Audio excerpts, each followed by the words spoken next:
So we are at arguably my favorite place to smallmouth fish on the planet. Not only smallmouth, but it's got everything else, Lake St. Clair. What truly separates Lake St. Clair from the other Great Lakes fisheries is, it's a giant bowl, and the whole thing is a feeding, spawning flat. I mean, there's literally not one square meter of water out here that is not productive at some time of the year. All that water that flows through the Great Lakes comes down the St. Clair River from Lake Huron, filters through all of those channels and disperses across the lake. So it's shallow enough where it has vegetation just about everywhere. And it has a lot of mix of sand, and it's got a lot of rock, and also forage base. So I mean, from gobies to crawfish to alewives to emerald shiners, shad, and most importantly, perch. No matter what the season, there's something great for them to eat, and that's why they grow so fast and they're so healthy here.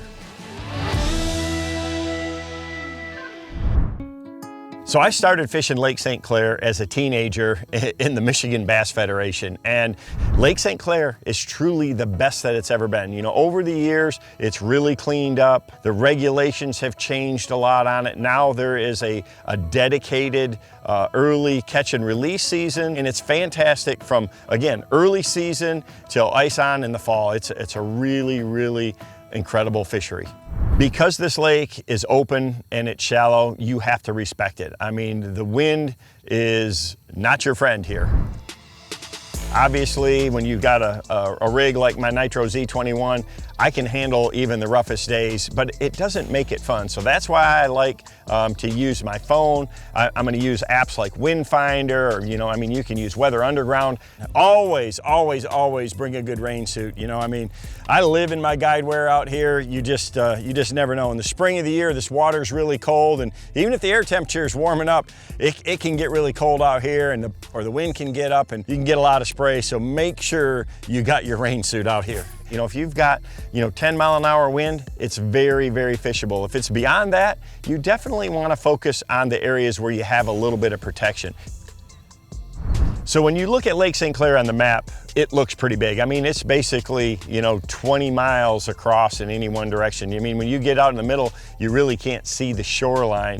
St. Clair is a border lake. Probably 2/3 of it is in Canada, with the boundary line for Canada and US basically kind of going right down the middle of it. And it has everything, from shallow reedy bays to main lake offshore cabbage, rock piles, the shipping channel itself. If it's really windy when you come up here, you can obviously go into either the St. Clair River or the Detroit River. There's literally hundreds of miles of boat canals that you can fish, protected water. It's great largemouth fish in there. You can go literally any side of the lake, and it's all productive.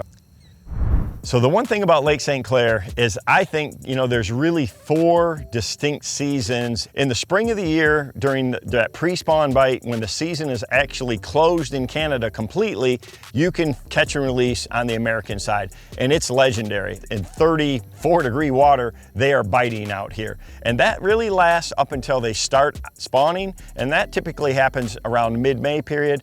Then you start the Mayfly hatch. Shortly after that, these fish transition offshore and start their summer patterns. And that's gonna last into about September. 2 and 2 casts. As the days get a little shorter, the water temperatures start to cool down, those fish transition back towards the shallower bays, the river mouths, things like that. They start focusing on bait, and it just gets better and better all the way up until the lake freezes back over again.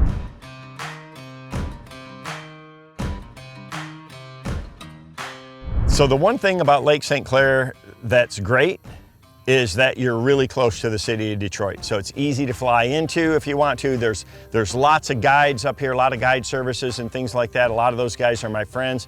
But that's also one of the things that's not so great is there's some traffic. But all up and down, the northern end and the mouths of the river, there's a good mix of ramps that have great facilities, So today we're sitting at the mouth of the Clinton River at the Harley Ensign DNR boat ramp.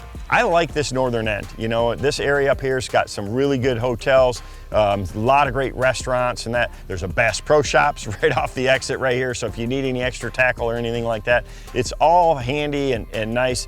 And you get a little bit away from that Detroit traffic. It's a very unique fishery in a really special area.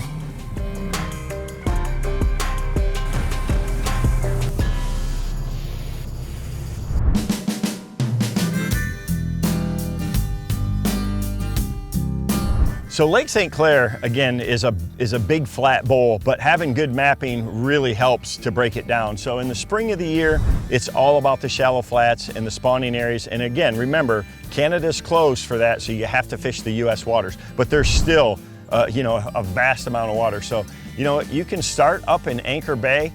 All of Anchor Bay is fairly shallow, and all the shorelines, you know, it has shallow water, a lot of rocks. I mean, I have my depth shading set up where everything under 5 foot is in red so that you can really kind of see that as you go down. And again, here is the Clinton River, down here, all the way down the mile roads. I mean, even to get out to 10 to 12 foot of water, because it's fairly shallow, it's a long ways out here. I mean, it's only 8 foot to here, 9 foot to here, 10 foot to here, 11 foot.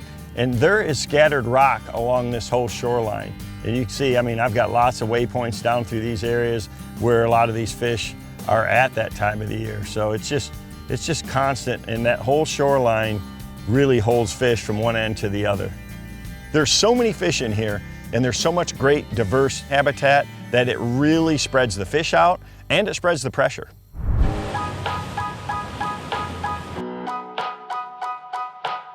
You know, during the pre-spawn at St. Clair, I love this time of the year because it's a power fisherman's dream. Look at that guy. That right there. I mean, St. Clair hammer. And these fish will be grouped up tight this time of year. When you catch one, there's definitely gonna be more around. So the two baits that I definitely start with every single day is a Strike King KVD jerkbait and a gravel dog. I mean, if the water is clearer, like you can see a couple of feet or so, the jerkbait tends to shine. If the water's dirty, and a lot of times in the early spring it is, a crankbait is just absolutely dynamite. It's the one time over here where I can really catch smallmouth when the water's dirty is in that spring pre-spawn. And there's nothing better than that gravel dog grinding the bottom. Nice!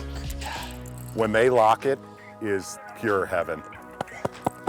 It's all about crawfish patterns. You know, if the water's real dirty, you know, I'll use a brighter color, you know, something with some chartreuse in it, but the crawfish patterns really, really shine. The clearer the water, the more natural. And again, just use either the Gravel Dog 8 or the Gravel Dog 10 based on the depth of water that you're in. You know, you want to be hitting the bottom. It's my favorite pre-spawn smallmouth crankbait.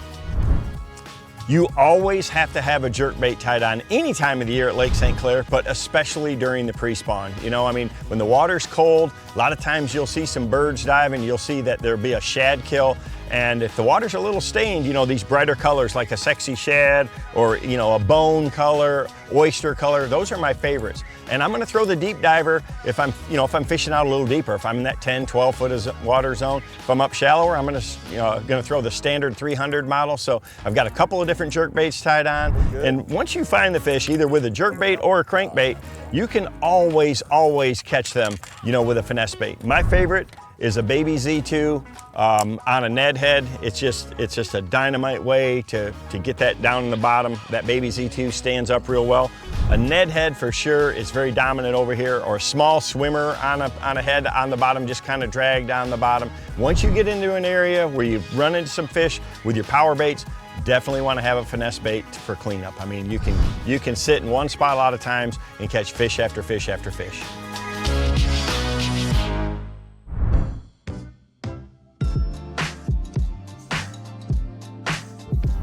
So that transition from that pre-spawn period into the spawn typically happens here in May and early May. It just depends on the weather conditions. You know, when water temperature starts getting up there to the upper 50s and the 60s, you're gonna see fish starting to go on the bed. Daggone slouch.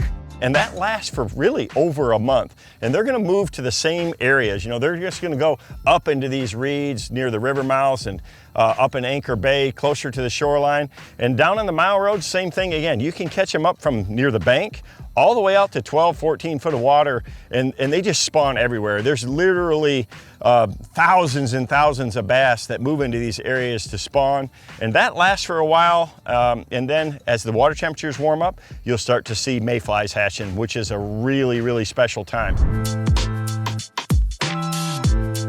So when you see a mayfly hatch here at Lake St. Clair, it's not like any place you've ever been before. I mean, you can go to gas stations and there'll be thousands of them where you have to scoop them up with shovels, and you'll see the shells all over the surface out here on the lake. But what the fish are really focused on is those flies. So, you know, the mayflies life cycle is basically they live down in the bottom of the lake as a little wiggler, and that time of the year when they come to hatch, they come out of the bottom, rise to the surface, hatch out of that shell, they rise up, they mate, and they literally only alive as a fly for a day to 2 days at the most, then they fall back to the water. And it's just every fish in the lake is gorging on them. The mayfly hatch here typically lasts about a month as well, and it's a special time.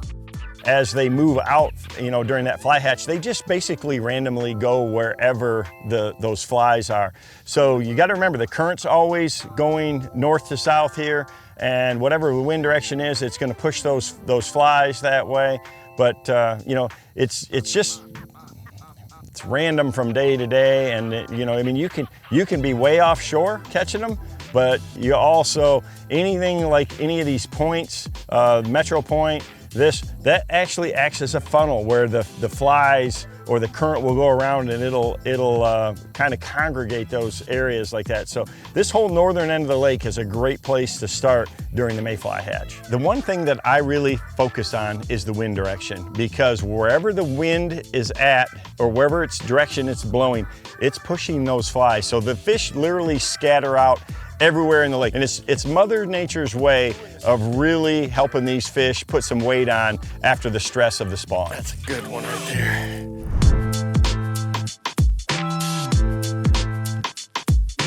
The spawn at Lake St. Clair is absolutely legendary, and it's probably what most people look forward to every single year, because the fish are just everywhere. I mean, there's really not a bad area of the lake. I mean, they move up into these shallow bays, these reed flats like this, they just get all through them.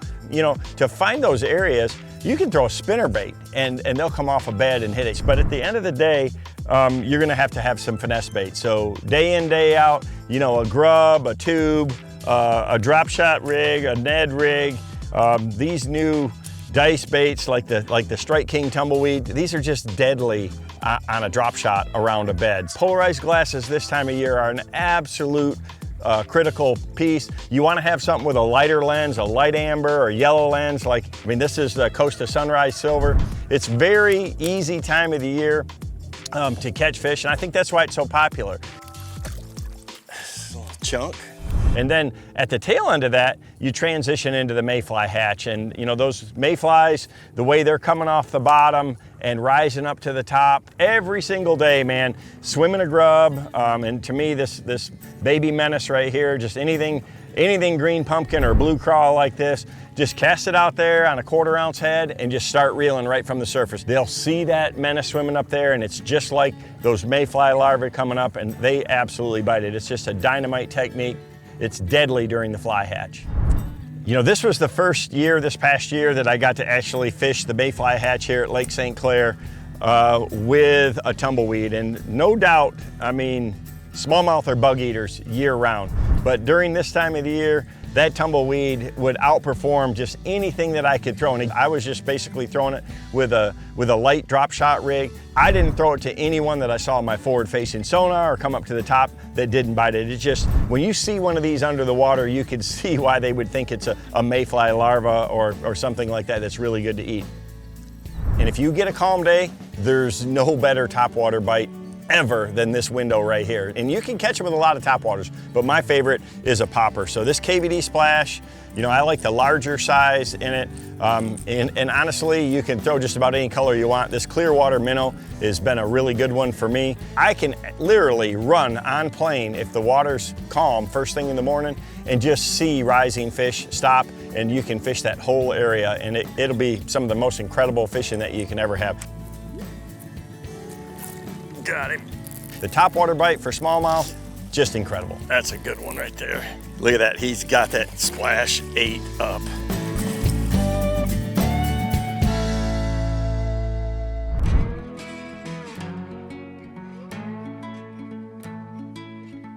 Summer on Lake St. Clair is probably my favorite time of the year, you know, for a couple of reasons. So one, it's definitely a lot less pressure and it opens up a lot more of the lake, you know, where that fish are going to be just kind of scattered. So I know that I can cover a lot of water and I can find fish that probably haven't been pressured or haven't seen baits before in a while.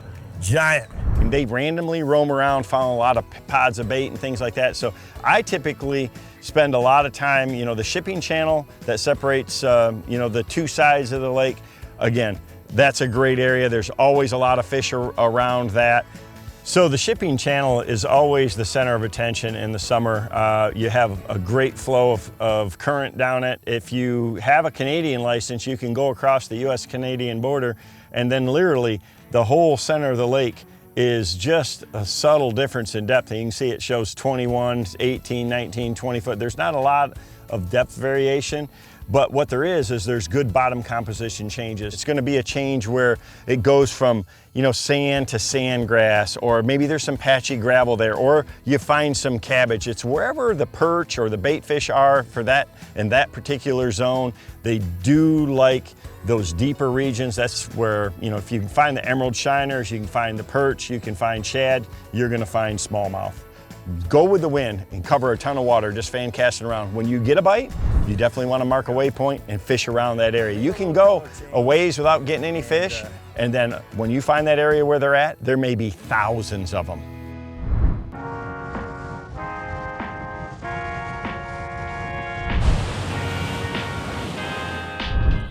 So summer fishing on Lake St. Clair is probably my favorite time of the year because it just really fits my style, but it's also arguably the most challenging time. You got a lot more lake that the fish use, and they truly can be anywhere from the center of the lake to the shoreline, but they do love those deeper water areas for sure. So what I like to do is power fish, and day in, day out, you know, cranking is exactly what I'm gonna do. So a 5XD and a 6XD from Strike King are my go-to baits. If that water's a little chalky, you know, something brighter, that blue chartreuse is really good. It's kind of perchy. If it's real clear and sunny like it is today, you know, an IU or the natural perch patterns are really gonna be good. And what I'm trying to do is get that bait down close to the bottom. That 6XD will definitely hit the bottom anywhere in the lake. The 5XD, I like to throw it on 17-pound fluorocarbon to kind of keep it up off the bottom. You know, it really runs down to that, you know, 12 to 15 foot zone real well that way. And, you know, you don't have to get it down into the grass. So I'm kind of burning and stopping that crankbait to catch them. If the water's real clear too, man, a thunder cricket is a great bait. I'll just throw a 1/2 ounce tungsten thunder cricket. I like, you know, shad or bait fish type colors like this. That Carolina chrome trailer's been one of my favorites. And I'm just, you know, I'll fish this over 15, 18, 20 foot of water. If it gets real slick, I have learned that this sneaky little fluoro underspin is just deadly. So, you know, you can use it in a 3/8 or a 1/2 ounce size. I just put a baby Z2 or a 4-inch Z2 on it. It's got that little spinner on it. It's almost like throwing a subtle spinner bait or a subtle thunder cricket. It's got a lot of flash. Same thing again. I'm just casting it out there, reeling it in. You know, I've got it on 12-pound line, so it just works through that mid part of the water column. So once you find an area where you start catching them, then it's all about a drop shot out here. You know, a Strike King Baby Z2 is one of my favorites. A half shell, a dream shot, all of those really imitate bait fish real well. And I like to throw bright colors. You know, I'll throw chartreuse or something, that chartreuse glimmer, you know, just to cover water. And we're bombing it around. I'll put it on a, you know, a ½ ounce weight, cast it out there, let it go, hit the bottom, shake it a couple of times, and reel it in and do it again. It's just a great way to even cover water. We call it power shotting. And you know, my Mega Live 2 is just it's just a game changer out here. It has changed tournament fishing out here for sure, but I still love to fish old school power fishing to catch them. Those crankbaits, they catch the biggest ones out of the school.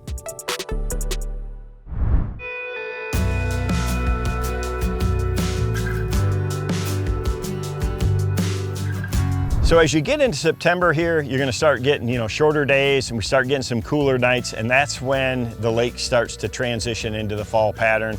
And that really lasts all the way up until, you know, November, even December, when it just gets cold and the lake may start to freeze up again. So at the beginning of that, you know, I mean, there's a movement of bait fish towards these channels. You see a lot of shad in the lake, you know, a lot of these pelagic bait fish that move up from Lake Erie, come up through the channels, come into Lake St. Clair, and you're gonna see, you know, the river mouths, you know, Anchor Bay again, a lot of fish move back up into there and move up onto, you know, near these river mouths, and that you'll see birds diving. You'll see cormorants feeding in an area. So it's all about the bait fish in the fall, and again, they move shallow, so I like to use power baits again to cover a lot of that water. All of these channel mouths where they dump it across these flats here, bait fish are gonna move into these areas, and they just feed up right out in front of them. So it's just all through Anchor Bay, the same thing happens all along these edges like this, where that current is dumping in and filtering in and following the bait fish. And even on the Canadian side over here, you're gonna see all on these sandbar edges and drops and things like that, fish just setting up. There's current coming across this whole thing. Just be looking for the birds. And the later into the season it goes, it just gets better and better.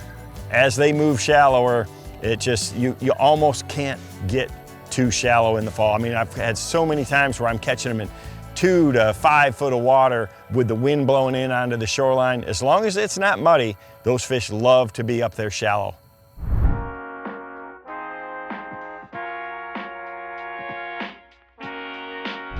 Fall at Lake St. Clair is one of my favorite times. It can be so special. You know, when you find the bait and you find the smallmouth, they can just absolutely be ballistic. But day in, day out, 3 baits that I have got to throw is I'm gonna have a thunder cricket on, and I like a green pumpkin. They really focus a lot on perch on a lot of these, you know, flats and stuff. You know, the outside sandbar drops, perch congregate there, and the bass feed on them. So a thunder cricket's good. A red-eye shad, you have to have this. This is my #1 bait. It's fast, it's efficient, you can make long casts with it. I use a lot of perch colors with it. When they're focused on, you know, those surface rising bait fish, the alewives, the threadfin shad, things like that, shad colors are great. And then a spinnerbait too, you know. Spinnerbait is always good. You know, there's reeds and stuff around some of these flats on the north end. You can throw them right through the reeds. They'll get up in there really, really shallow. So really focus on looking for the birds, because they'll show you where the bait is at. Once you find the bait, you're gonna find the smallmouth.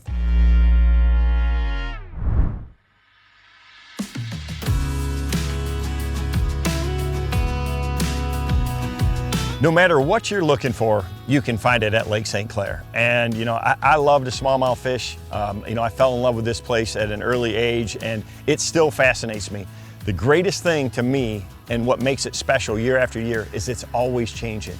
You know, the water levels change, the wind direction changes, the current changes, the grass changes, and they're always moving. So just because you found a spot the year before doesn't mean that they're gonna be back there again. It's always changing, and as an angler, that's what I'm looking for. It's so diverse, so much fun. The population is healthy. It's got numbers, it's got size, it's got everything you can ask for.